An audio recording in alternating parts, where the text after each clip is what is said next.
धीमे ढोल और शंख की ध्वनि, पृष्ठभूमि में युद्ध भूमि की हल्की गूंज।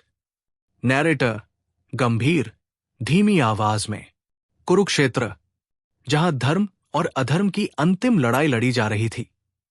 रथों की टापों से धरती कांप रही थी, शंखनाद से आकाश गूंज रहा था और योद्धाओं की गर्जना से दिशाएं भर गई थी।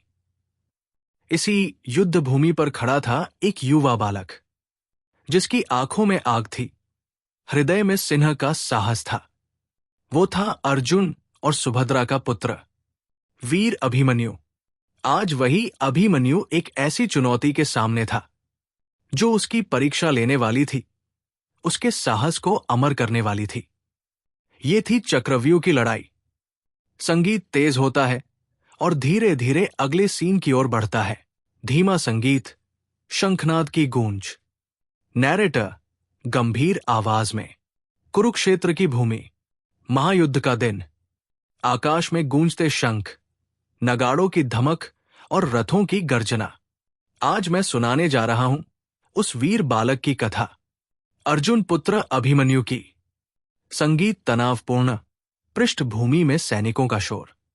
दुर्योधन गर्व से, गुरुदेव द्रोणाचार्य, आज पांडवों को समाप्त कर देना है। नैरेटर द्रोणाचार्य ने रचा चक्रव्यूह, ऐसा विन्यास जिसे तोड़ना असंभव था। तभी आगे आया अभिमन्यु।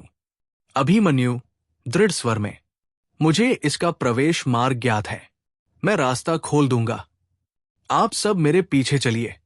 रोमांचक संगीत, घोड़ों की टापें, बाणों की आवाज।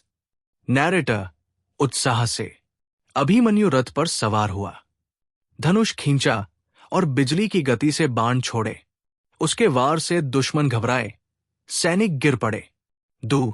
शासन के भाई दुर्योधन का पुत्र लक्ष्मण, कोई भी उसके सामने टिक न पाया।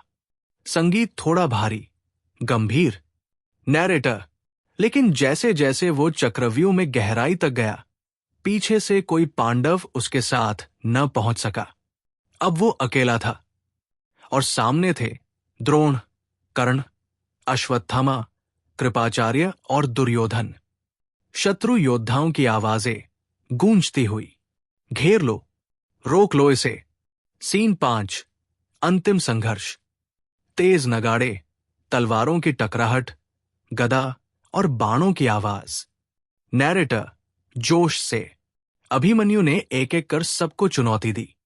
उसका धनुष टूटा तो गदा उठाई, गदा टूटी तो तलवार निकाली, और जब तलवार भी छिन गई तो उसने रथ का पहिया उठाकर ललकारा। अभिमन्यु गरजती आवाज में, आओ देखो अर्जुन के पुत्र की शक्ति।